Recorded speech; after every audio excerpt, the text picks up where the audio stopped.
Spoznanje več. Predsodek manj. Drage poslušalke, cenjeni poslušalci, lepo pozdravljeni. V tokratno oddajo sem povabila Alenko Puhar, publicistko, prevajalko, novinarko in avtorico različnih knjig, ki razkrivajo našo zgodovino in nekatere osebnosti v njej. Lep pozdrav, gospa Alenka Puhar. Dober dan vam in seveda vsem, ki naj jo poslušajo. Današnji 1. september, prvi šolski dan, obudiva najprej spomin še na vaša šolska leta, na vlogo, ki jo vi vidite v tem pomembnem življenjskem obdobju, ko je znanje na dosegu roke, a ga skoraj radi zavračamo, razen če ne srečamo navdihujočih profesorjev in vsebin, ki pritegnejo našo pozornost. Kako se prvega šolskega dni in morda navdihujočih profesorjev spominjate vi? Prvi šolski dan zame je bil pred mnogimi leti, 1. septembra 1951. Alenčica Puhar, to je bilo takrat moje uradno ime, je šla prvič v šolo stara 6 let in pol in to iz Kodeljevega, kjer smo stanovali, v Moste na šolo Vide Pregarc, osnovna šola Vide Pregarc. Moja prva učiteljica je bila neka tovarišica Ela Grčar. Evo. To sem si zapomnila za vse življenje. Druga je bila pa Zupančičeva, tovarišica Zupančič, to je mama od Boštjana Zupančiča. Boštjana M. Zupančiča. Tako, tega. V glavnem so bile vse same učiteljice, različnih stopenj strogosti, ampak nobena ni bila pretirano stroga. Ne bi mogla reči, da mi je katera od njih posebej intenzivno krojila življenje in usodo, ne. No, ker sem bila zelo dobra učenka, sem potem šla na klasično gimnazijo, kamor so, kot so mi povedali, sprejemali samo najbolj bistre otroke. Okay. No, in potem sem hodila na klasično gimnazijo, tam maturirala, študirala sem na filozofski fakulteti in od tam se seveda najbolj spomnim dr. Dušana Pirjevca, ki je bil izjemen profesor. No, to na kratko lahko povem o prvem šolskem dnevu in nadaljnjih šolskih dnevih. Zanimivo, dobro vam je ostal v spominu. Malce se ustaviva še pri Vidi Pregarc, ne? Ker se bova danes prehajali po zgodovini, na kratko seveda ne bova mogli na dolgo, ker 1 ura je pač 1 ura, ampak zanimivo je, koliko osnovnih šol še nosi imena nekaterih zgodovinskih osebnosti, takih in drugačnih. Ja, ta navada, da se krsti šole po padlih junakih, borcih, aktivistih in tako naprej, se je pač začela na samem začetku leta 1945 in nesrečna Vida Pregarc je bila ena punčka, ki so jo ustrelili iz vlaka, ali skratka tam ob tisti progi, ki teče, železniški progi, ki teče mimo šole, a ne. No, kar vam lahko o njej povem, poleg tega, da so jo ustrelili, ne vem, ali namenoma ali po nesreči, da je bila zelo mlada, mislim, da je bila še mladoletna, in da so ji potem postavili spomenik oziroma doprsni kip, ki je bil nameščen na zid šole. In mislim, da so ga pred kakšnimi 10 leti ali kaj eni popackali, se norčevali z njej in so ga potem spravili v vežo oziroma avlo te šole. Sicer pa vam o njej nič ne vem povedati, ampak tema, to imena ustanov, a ne, me je pa zelo zanimala in sem o tem tudi večkrat pisala, a ne. Torej, po letu 1945 so polagoma preimenovali šole in to pretežno po partizanih, aktivistih in komunistih. Nekaj jih je pa vendar še ostalo po krajevnih imenih ali po čem bolj nevtralnem. No, v 70 letih je pa prišlo do ene posebne akcije, revolucionarne akcije, 100 šol za 100 herojev ali nekaj takega se imenovala. In takrat je pa ta navada dobila prav neverjetne dimenzije. No, meni je bilo posebej mučno spremljati to, da so imenovali šole po talcih, recimo 10 žrtev tega boja, 20 pobitih tam in tako naprej. Skratka, da je šlo za eno tako zelo krvavo akcijo, bomo rekli, ne? Tako da sem enkrat napisala en tak poziv proti pečatu krvi, skratka, da bi se spodobilo, ko bi izobraževalne ustanove, knjižnice in podobne ustanove imenovali po ljudeh, ki imajo neke intelektualne dosežke, ne pa zgolj to, da so umrli nasilne, krute smrti. Moram reči, da kakšnega posebnega efekta to ni imel, je pa nekaj šol vendarle že izgubilo imena, ampak recimo najbolj internacionalna ljubljanska šola je še zmeraj Danila Kumar, ki je bila ena aktivistka in vosovka in skratka ena nekoliko problematična oseba, bova rekle. Nič kaj zgledna. In problem je tudi to, kaj te osebnosti potem še vedno verjetno šolski kolektivi poveličujejo, Tako. se jih spominjajo Tako. in ne vem.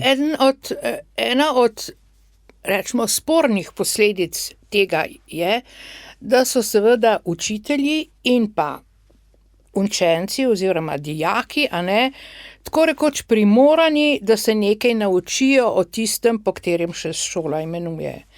Kar pomeni, da morajo napisati kakšno šolsko nalogo, prosti spis, seminarsko, pa razne raziskovalne akcije, levo, desno, a ne. Kar pomeni, da se študijsko, bova rekli študijsko v narekovaju, ne, ukvarjajo z enim ozkim segmentom zgodovine, ki ponavadi, kot rečeno, ni intelektualno spodbudno, a ne, mogoče je emocionalno, a veste, tega ne bom odrekala, ampak ne spodbuja pa otrok k temu, da bi si rekli, ta je pa iz tako nizkega položaja, iz tako slabega položaja, s trdim delom in šolanjem in vztrajnostjo to in to dosegel, a ne, tega pa recimo ni, ne.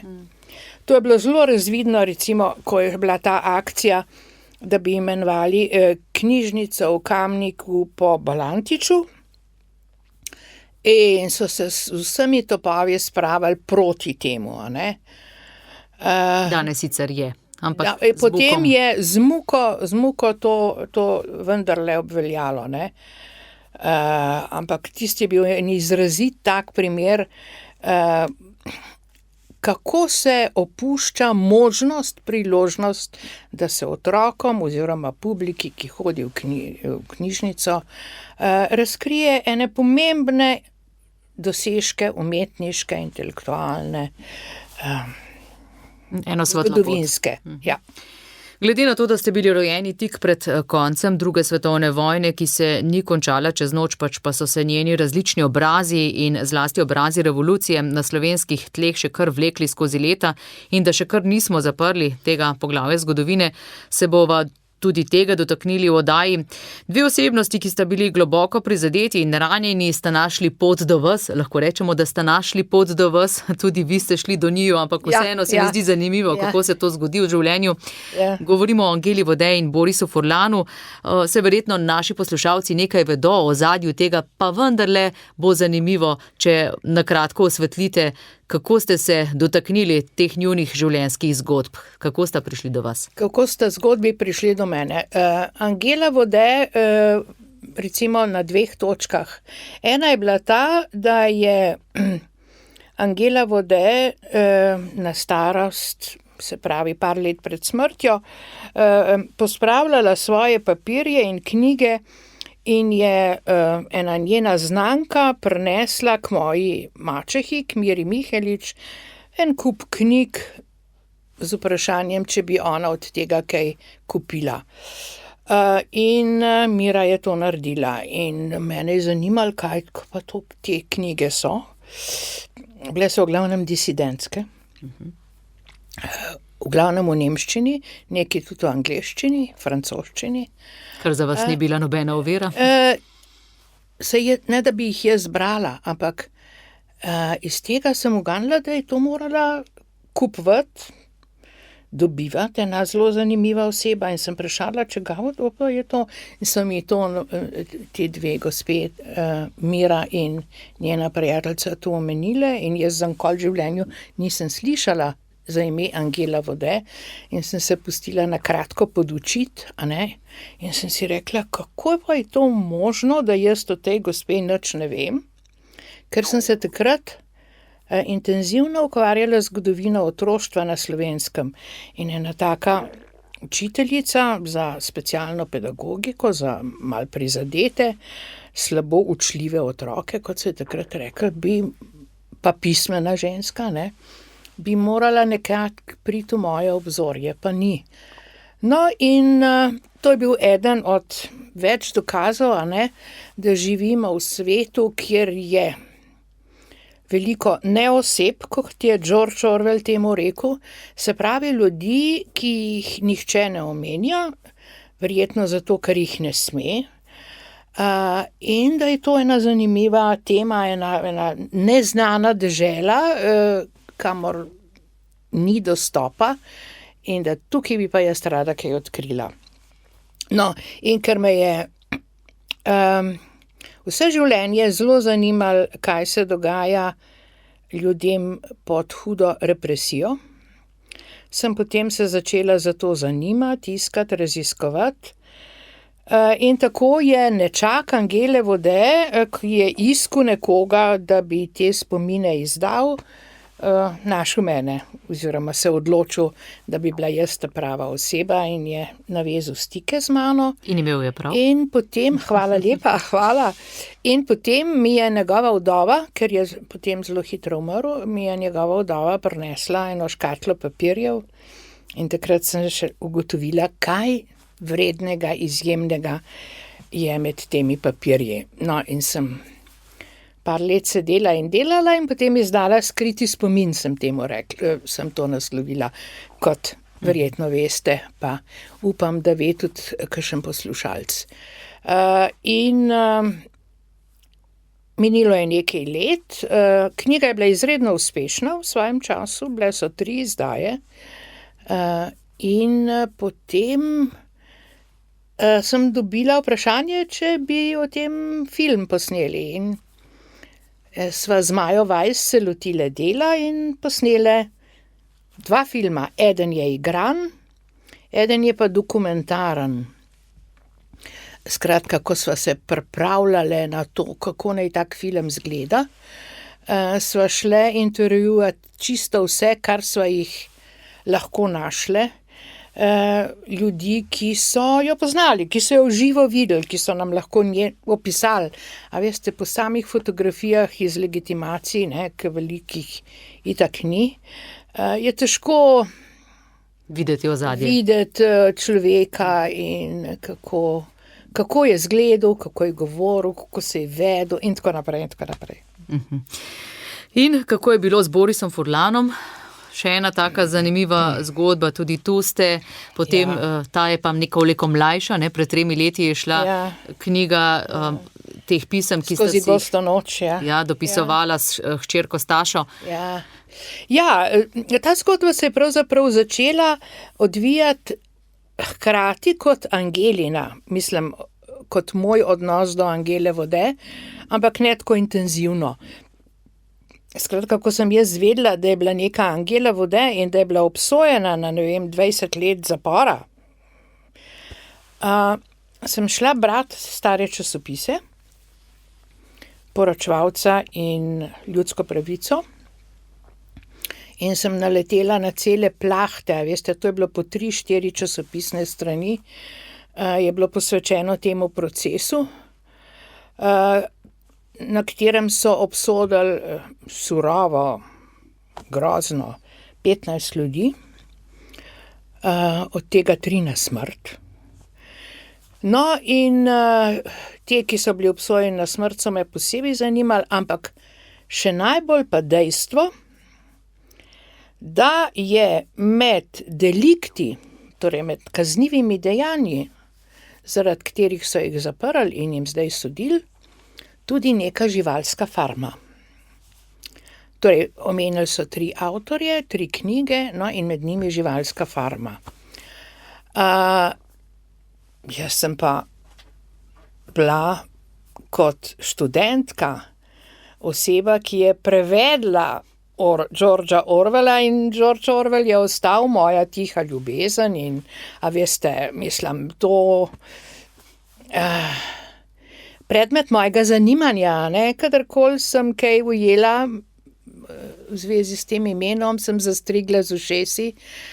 No, in na tem procesu so očitali Borisu Furlanu, da je knjigo Živalska farma, Animal Farm, posodil Francu Snoju in mu rekel, to bi bilo pa dobro prevesti, ne, in to je bilo tako strašno, da jima je pač otežil to obtožnico in kazen. No, in me je zelo seveda skozi mnoga leta močno zanimalo, kako to je. Kaj posebnega nisem odkrila, ampak zadosti za eno zelo dobro zgodbo. Veste, ta razpon med sodnim pregonom Orwella in dejstvom, da je potem leta 1967 prvi George Orwell izšel v slovenskem prevodu. Prvi v vsej vzhodni Evropi. In večino časa socializma edini. To je naravnost neverjetno. Kakšna usoda. No, s tem se pa zdaj ukvarjam. Z njegovo življenjsko zgodbo. Z usodo Georgea Orwella v vzhodni Evropi, ja. A, tako, ja. Dobro. In odzivi na ti obe knjigi so zelo zanimivi.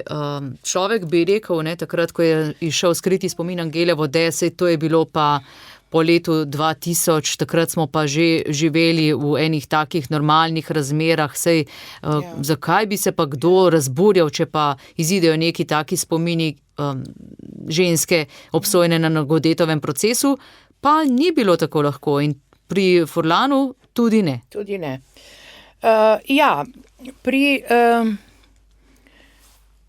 Pri Angeli je šlo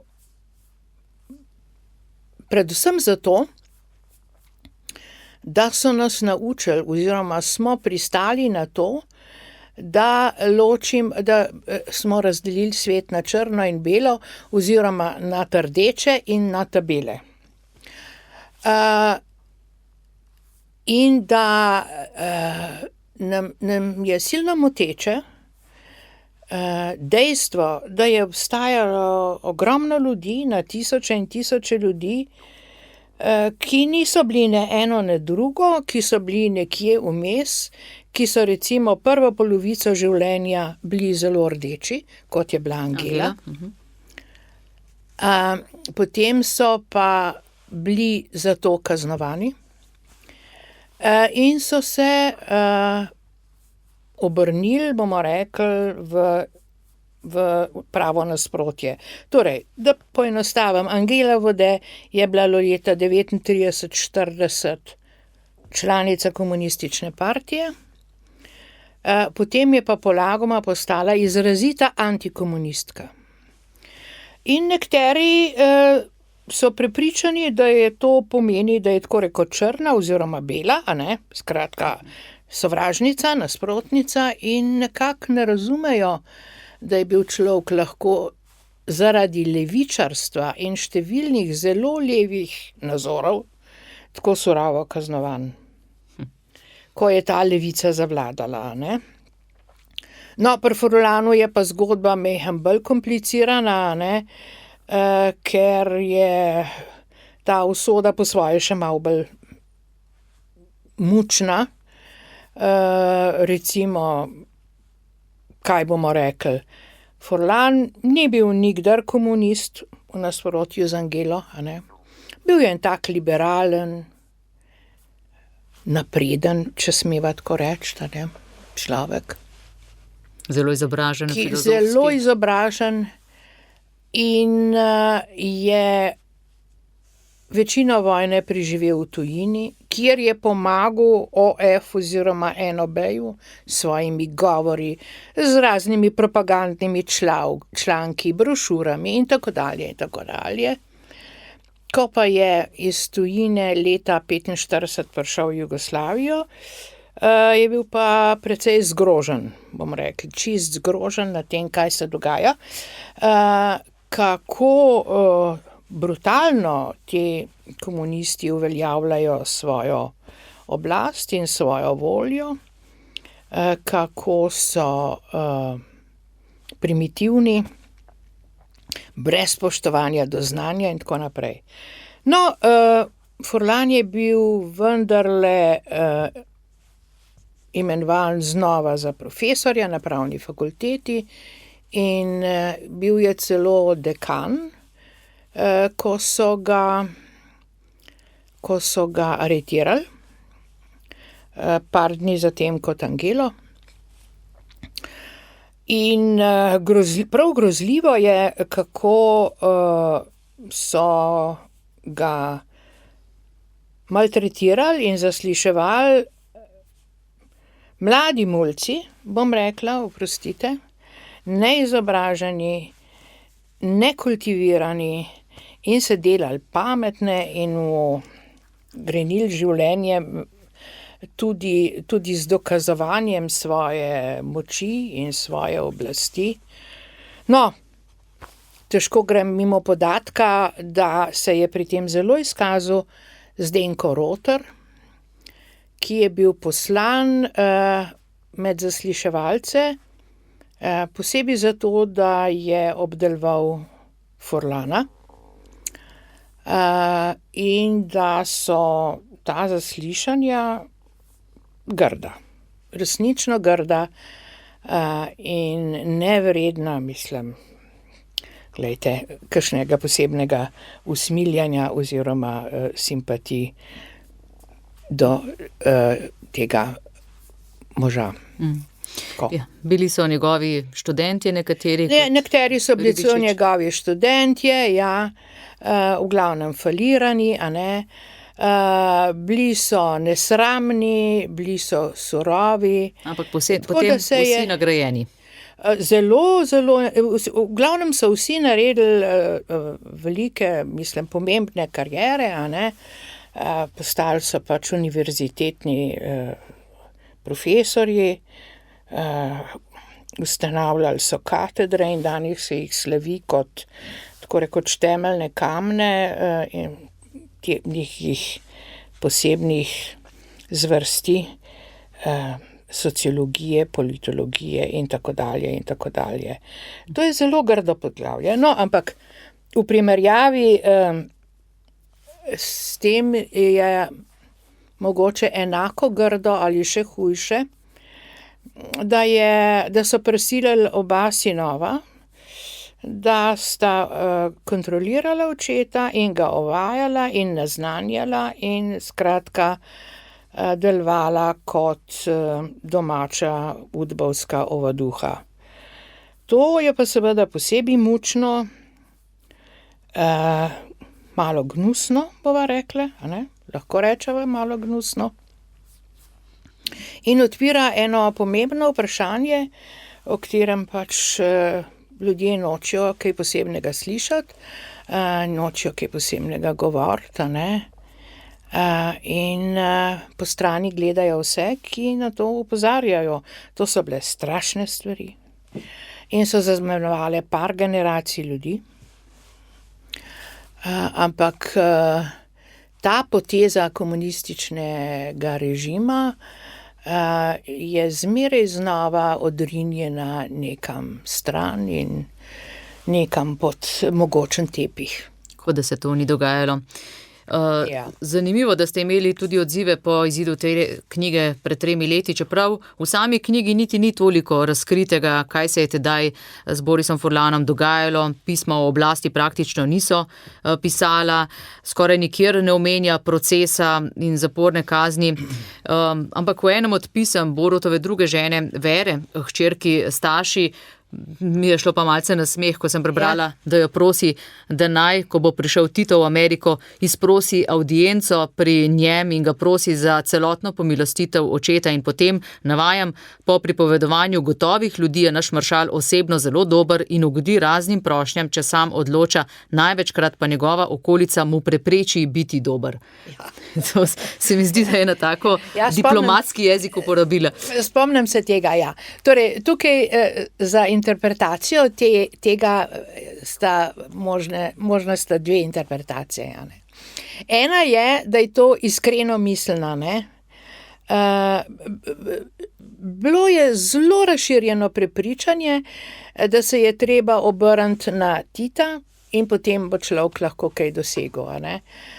Tako da so mnogi sorodniki raznih kaznjencev pisali pisma na maršalat. Podobno je bilo tudi v Rusiji, veste. Mnogi ljudje so se obračali na Stalina, kot da ne bi bil Stalin vir vsega tega zla, ki se je dogajalo. No, druga možna interpretacija je pa ta, da je to ena posebna vrsta hofiranja, prilozovanja. Ne? Bomo hvalili tega Tita, kako je dober in hraber in dobrega srca in usmiljen in tako naprej, mogoče bo pa kaj pomagalo. Ne? No, glejte, jaz ne vem, kaj je bilo, ali je bilo eno ali drugo, ampak kakorkoli.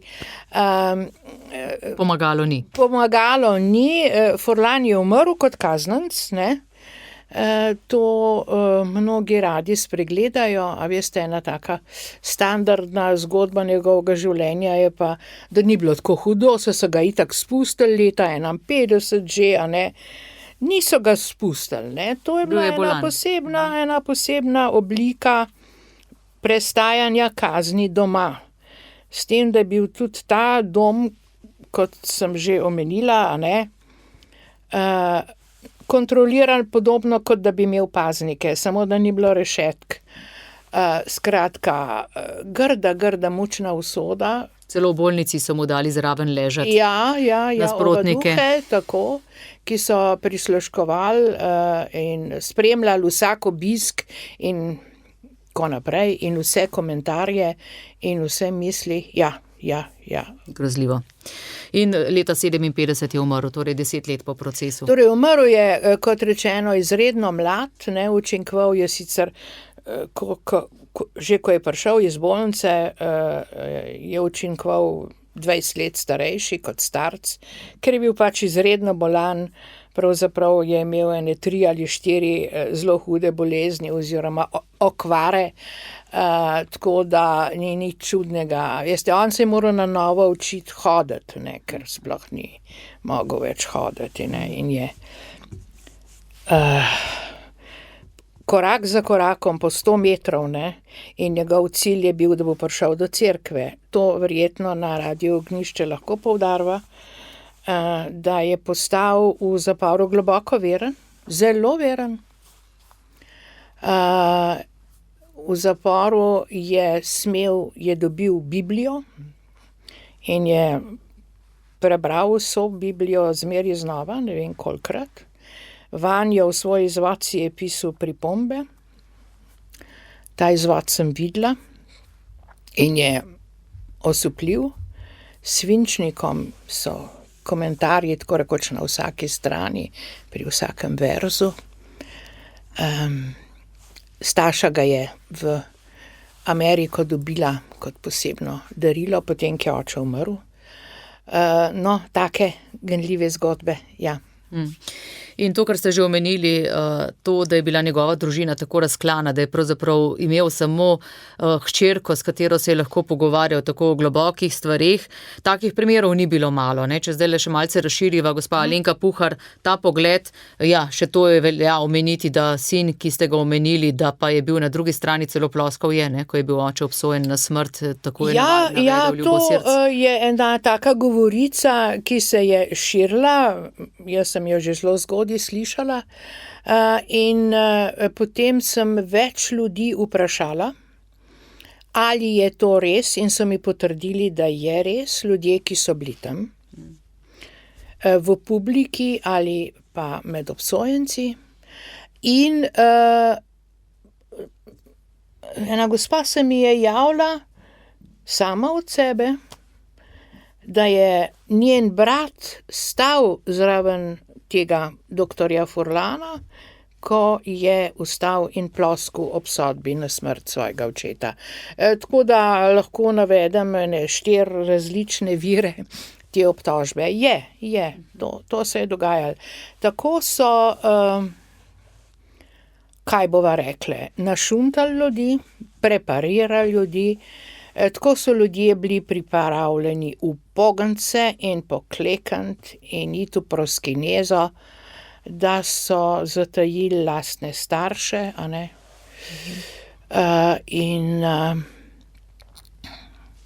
Srhljivo, skratka. Majčkeno človeku zmanjkuje besed, celo meni, ki jih imam sicer kar precejšno zalogo, oprostite. Ali tudi to pripomore, da se ta slovenski razkol še kar dogaja, da se pravi, da se te zgodbe nekako podedujejo, da imajo nekateri občutek, da morajo še kar braniti te stebre zgodovine? Ja. No, kot ste sami prej omenili, a ne, ta primer ni redek. Jaz ne vem, a veste, s tem se pravzaprav nihče ne ukvarja, a ne, da bi jaz zdaj lahko se sklicala. Takšno fusnoto napisala. Jaz vem za nekaj primerov, recimo družina Vilfana, ne. Furlani in stari Vilfan sta bila velika prijatelja. Nekaj časa je bil Furlan tudi z Jožo Vilfanom, to je sin od starega Josipa Vidmarja, zelo prijatelj. Ampak ko je Joža Vilfan prišel na oblast, se je obrnil popolnoma proti Furlanu. Njegova sestra, se pravi ena od hčera starega Josipa, je bila pa ogorčena, da so zaprli Furlana in je napisala protestno pismo. Tukaj vidite več struj v eni družini Furlan. Potem je zelo zgovorna tudi usoda družine Ravnihar, a ne. Kolikor vem, so bili tam 4 otroci, 2 sta bila popolnoma predana, da ne rečem strastna komunista, a ne. Vsaj za eno hčero pa vem, da je bila izrazito proti in je bila, in je pa skratka med brati in sestrami prišlo tudi zaradi tega do popolnega razkola, ne. Skratka, je to ena podedovana zgodba. Mnogo je moralo biti takih družin, ko se pol zaradi političnih opredelitev niso več pogledali, a ne, in a veste, niso vsi pomagali, niso hoteli vedeti drug za drugega, tajili so, da so s kom v sorodu in tako naprej in tako naprej. To gotovo veliko prispeva k temu, da smo tako razdeljena družba, ker se nekateri pač zabarikadirajo, a ne, in na vsak način dokazujejo, da se je nekaj zgodilo, ni se pa zgodilo tole in tako naprej, da tukaj ne elaboriram tega, a ne. Tako da v tej družini Furlan je pač jasno, da se recimo Špela Furlan ne more in noče sprijazniti z dejstvom, da je iz takega rodu, kjer je do tega razkola prišlo, a ne. Ona, kot veste, je neomajno zvesta partijski liniji in Kučanu in tako imenovani levici, o čem je ta levica leva, je pa veliko vprašanje. Ne? Sami ste kot novinarka, ko ste še pisali za Delo in druge edicije, tudi na svoji koži občutili, da ni dobro odrezati v nekatera poglavja zgodovine. Kako se je to odražalo v praksi? Kakšne težave ste recimo imeli? Saj ste že o tem kdaj tudi kaj povedali na glas, ampak vseeno za to priložnost bo zanimivo slišati. Glejte, bile so teme, ki so bile absolutno prepovedane, kot da jih ni. Recimo pokol domobrancev takoj po drugi svetovni vojni. A ne? Potem so bile teme, ki so bile nezaželene, pa ki so včasih se je dal kakšen stavek o tem reči, včasih pa ne. A ne? Recimo, odnos do cerkve je bil zelo zanimiv, ne? Ker do leta 51-52 niso bili tako izrazito antireligiozni, na kar so naredili popoln prelom z vsako toleranco in so začeli silovito preganjati tako imenovane klerikalce. A ne? No, potem se je pa to majhno omililo, a ne? In je bilo neprimerno reči karkoli kritičnega v cerkvi, ampak neprimerno je bilo tudi omenjati, da cerkev sploh eksistira, da so tukaj eni verni in da, a ne, recimo, vi lahko pregledate leta in leta ilustriranih revij, pa ne boste našli nobene krajine s cerkvico.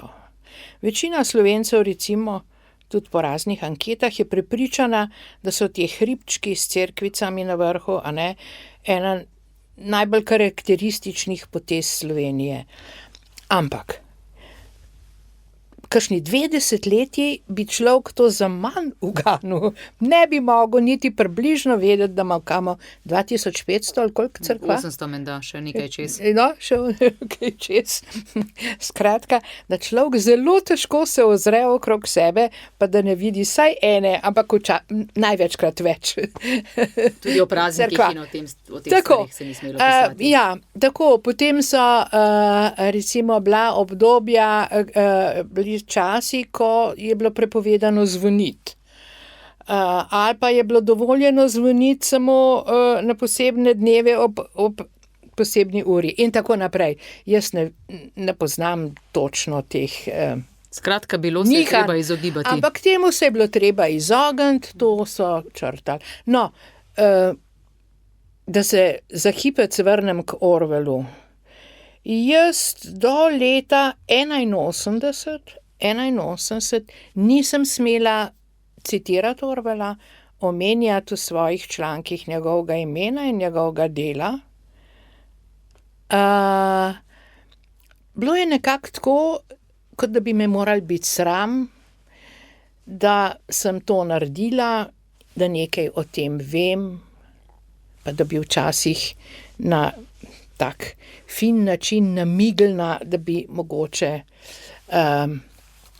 bilo zanimivo prebrati to knjigo oziroma ti dve knjigi, a ne, in kakšno Orwellovo misel. To je bilo nezaželeno. Ne bom rekla, da je bilo prepovedano, ampak ni bilo dovoljeno. Saj meni ne. Pa tudi kakšnim drugim ne. A veste, to je Nenapisano pravilo. Nenapisano pravilo, da se nekaterih oseb ne omenja, da se nekaterih tem ne dotikamo, da se delamo, kot da se ni nič zgodilo, ampak dobro, to mogoče je bilo, ampak pustimo to. Skratka. Podobno vzdušje se mi zdi, da se nekako kar ohranja. Ja, v določenih aspektih gotovo, a ne. S tem seveda z bistveno razliko, da je vendar danes cela vrsta medijev in novinarjev, pa teh socialnih omrežij, pa tako naprej, ki predrzno stegujejo jezik. Jaz se strinjam, da povejo tudi zelo veliko neslanosti in vulgarnosti, ampak seveda zelo veliko pa zelo koristnih in zelo zanimivih informacij in skratka, je pa dejstvo, da je tako imenovanja mainstream, a ne, srednja levičarstvo in naprednost pojmuje v podobnem stilu kot nekdanja partija, ne. So stvari, o katerih mi vse vemo, boljše kot vi, so stvari, ki so progresivne in druge so reakcionarne, ene so leve, ene so desne, in o tem bomo pač mi odločali, kdaj in če se bo o tem kaj reklo. Gospa Alenka Puhar je gostja v tokratni oddaji Spoznanje več, predsodek manj. Ja, čas hitro teče, ampak vseeno bova ponudili možnost tudi poslušalkam in poslušalcem, da vam zastavijo kakšno vprašanje oziroma napovedo kakšno kratko svoje stališče. 01 512 10 00 je naša telefonska številka. Gospa Alenka Puhar, zdaj bolj kot ne se vas prebere oziroma o vas napiše kakšno pismo bralcev, ne? To smo zadnjič zasledili, da mnogim še danes dvignete pritisk, ko sem brala odzive v pismih bralcev. Živa Vidmar se je precej razburila ob dejstvu, da ste v Katedrali Svobode objavili izjavo o zahodni demokraciji in dediščini. Za hčer Josipa Vidmarja sicer ni nenavadno, da jo zbodejo kritike nekdanjega sistema, ampak še zdaleč ni edina. Ne, še zdaleč ni edina in zanimivo recimo je, da je ta izjava takoj sprožila, jaz sem doslej oziroma mi smo doslej registrirali 3 izredno negativne odzive, a ne, ki so nas tako rekoč razmazali. Jaz sem prepričana, da je ta izjava pomembna. Jaz sem prepričana, da je ta obramba Slovenije kot zahodne civilizacije, kateri želimo pripadati, izredno pereča in pomembna tema. Od tega pač ne odstopam, da pa Živa Vidmar tako vehementno nastopa s svojimi bojnimi barvami. Glejte, ona sodi med ljudi, ki se niso uprli svojim staršem, kar se tiče generalne ideologije, a ne. Josip Vidmar je bil eden od tistih intelektualcev, ki so izrazito pomagali pri tem prelomu Slovenije kot pripadnice zahodni civilizaciji, obrat na vzhod proti Sovjetski zvezi, komunistični partiji, Stalinu, Gorkemu in tako dalje in tako dalje, ne. In ona nekako to je nadaljevala. In ona zvesto sledi tej liniji, a ne, boja proti torej boja za antifašistično nazorsko linijo, proti imperializmu, proti kapitalizmu, proti ne vem kakšnim oblikam izkoriščanja in tako naprej. S tem, da je res, da dodala pa nekaj modnih dodatkov sodobnih, a ne, kot je ta boj proti seksizmu in podobno, a ne, tako da... Zdaj pa, gospa Alenka Puhar, si nadinite prosim slušalke, kajti imava na telefonski zvezi že prvega poslušalca. Miroslav je zdajle z nami. Lep pozdrav, gospod Miroslav. Aha, bo Matjaž očitno prvi. Dober dan. Se slišimo? Najlepša hvala, gospe Alenki Puhar. Jaz vam v resnici povedal eno trditev, pa me zanima komentar od gospe Puhar. In sicer, gledajte, jaz zelo z žalostjo to govorim, ampak mislim, da je slovenska družba v resnici se že zavila v spiralo brez vrnitve. Da smo mi imeli možnost postati normalna, uravnotežena družba, uravnotežena v političnem smislu, gospodarskem, pa kakšnem političnem pa najprej, a ne? Pa vsem osvojitvi. Ampak ilustracija se ni zgodila. In do tega uravnoteženja prišlo ni. In mislim, da je ta zgodovinski trenutek zamujen do te mere, ker zdaj nam seveda tudi demografija zelo slabo kaže, a ne? Da preden bomo prišli kot narod do kakšnih naslednjih ugodnih okoliščin ali pa do pameti, ali pa obojega hkrati, a ne? Vprašanje, če bomo kot narod več obstajali. Demografsko nam že ne kaže, da bi. Hvala lepa, Matjaž. Izjemno zanimiva oddaja, a ne? In se lepo zahvaljujem. Hvala lepa. Ja, bova sprejeli morda še... Še en klic. Ali pa ne, odgovorite najprej na tega, prosim. Glejte, jaz se z marsičem strinjam, ne strinjam se pa s tem pesimizmom, ki veje iz vaših besed. Jaz verjamem, da je prepozno. Jaz sem prepričana, da se da še marsikaj narediti in ko ne bi bila tega prepričanja, ne bi tukaj sedela in govorila, ne bi doma za računalnikom se trudila in še kaj napisala. Jaz še naprej upam, da bom komu odprla oči in da je nekaj ljudi vendarle odprte glave in pripravljenih razmišljati svojo glavo. Za lustracijo enostavno so bile dane nobene možnosti, to sem že večkrat slišala iz ljudi, ki so takrat kompetentno odločali o teh vprašanjih. O zamudi, popolni, absolutni zamudi pa ne bi mogla pritrditi oziroma govoriti. Marjeta iz Ljubljane je zdaj z nami, dober dan. Dober dan. Jaz bi pa povedala stvar, ki se je zgodila mojemu sinu. Bral je tole knjigo Bratovščina sinjega galeba in je dvakrat prebral. Ena izdaja je bila še iz Jugoslavije, druga je bila pa že pol iz samostojne Slovenije. In je taka razlika, da se mu je zdelo, da dve različni povesti bere. Ja. Ja, gospa Marjeta, dober dan, lepo, da ste načeli to temo. Nekaj malega vem o tem.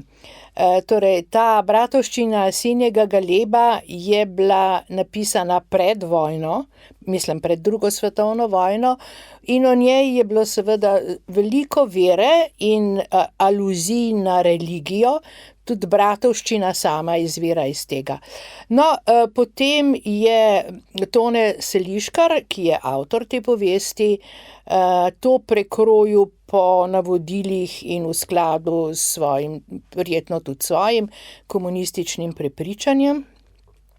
Potem je pa 40 let kasneje Peter Svetina, pesnik in pisatelj, se lotil raziskave mladinske literature in poneverb, ki jih je povojna oblast, kar se tega tiče, cenzuriranja opravljala, in je sklenil to spraviti v, rečemo, prvotno obliko. Tako da dejansko, imate prav, gre za dve popolnoma različni zgodbi. Zanimivo. Antoni iz Ljubljane je zdaj z nami, dober dan. Dober dan. Vprašanje, ki ga bom postavil, sem na Radiu Ognišče že pred kratkim postavil, pa ga bom spet še gospe Alenki Puhar. Zveza združenj borcev za vrednote NOB. V naslovu ima vrednote NOB. Ko iščem te njihove vrednote na njihovi spletni strani in drugje, ne najdem nikjer zapisanih. Ali gospa Alenka mogoče ve, kje bi bile te vrednote zapisane in kakšne so? Hvala lepa, Anton. Hvala za zanimivo provokacijo. Mislim, da boste te vrednote našli v številnih njihovih slavnostnih govorih in člankih. Jaz z obžalovanjem ugotavljam, da so te vrednote skregane s kakšnimi humanističnimi pravimi vrednotami. Rečem z obžalovanjem zato, ker so bili moji starši partizani, ker sem partizanski otrok in to mogoče še malo bolj boleče občutam. A ne? Ti tovariši in tovarišice zelo čudno razmišljajo o tem, kaj je vredno in kaj je vrednota, kar se vidi iz njihovih številnih dejanj. Jaz mislim, da je to zloraba besede vrednota in da bi jim morali biti majhen narodno zaradi nje. Vsaj to, ne? Vsaj to. Hvala lepa Antonu, zdaj gremo pa s Francetom naprej, dober dan. No, kakšna ne še? Aha. Ne? Okay. Ne še, ga imamo še očitno na čakalni listi, oziroma bomo videli, če se nam bo pridružil. Ja. Skratka, gospa Alenka Puhar, proti koncu oddaje greva.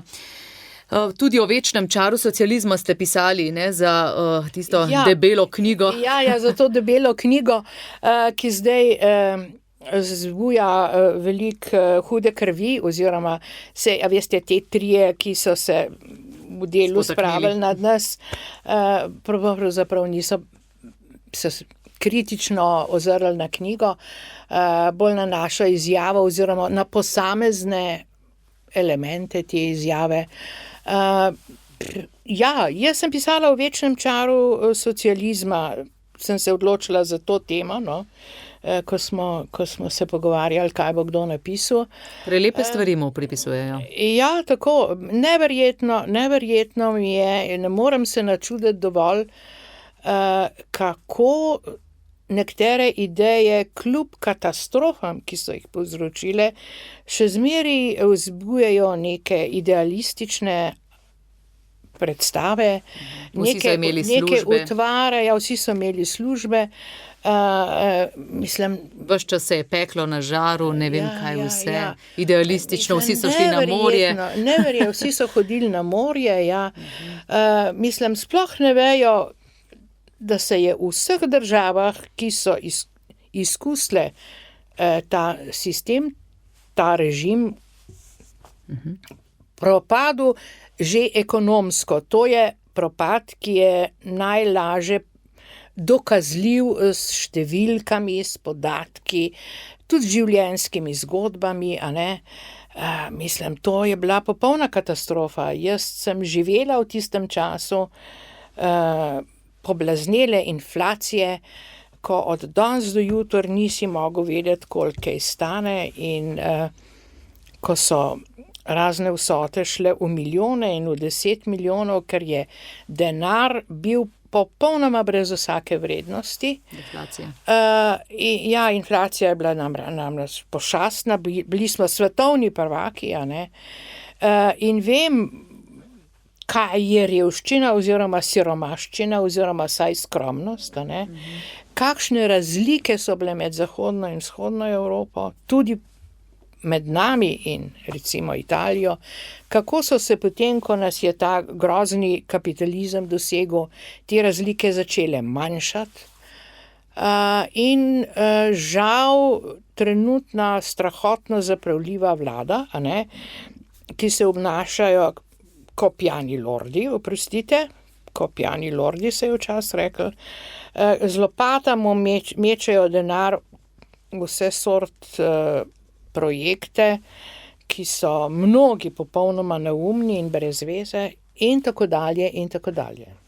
In tudi ta vlada se osredotoča na neke teme, ki nam jih ponuja kot napredne, moderne. V ozadju pa je neko prizadevanje podobno, kot smo mu bili priče pred desetletji, za razvrednotenje družbe, za razvrednotenje človeka. Življenje pravzaprav ni več nešteje. Zanimivo je, kako različne ljudje predstave imamo ljudje o tem, kaj je vrednota, ne. A veste, kako ljudje so nenadoma brez pravega razmisleka ali pa, ne vem...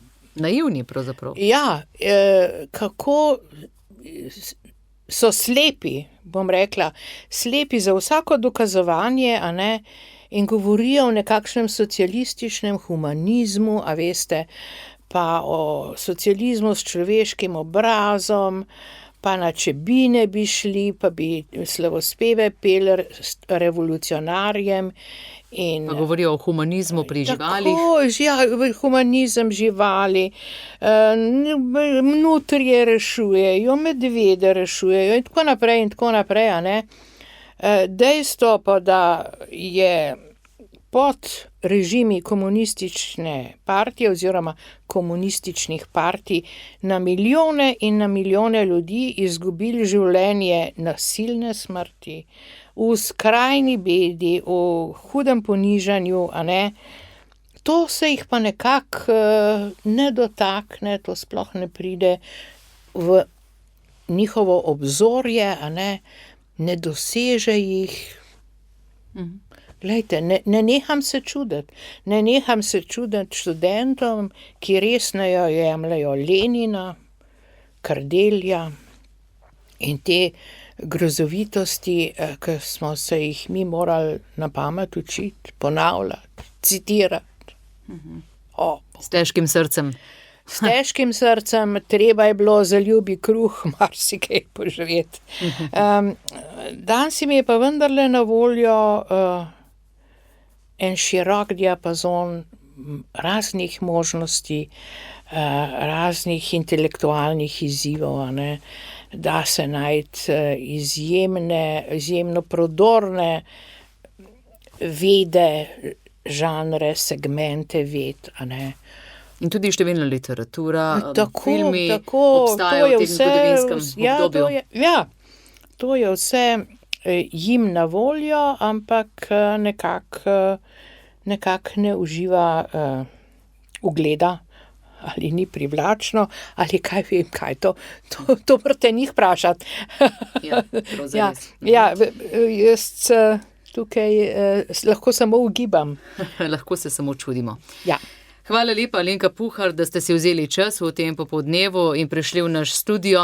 Zdi se mi, da bomo morali še kdaj se srečati takole ob taki priložnosti. Z veseljem, draga gospa. No, krasno.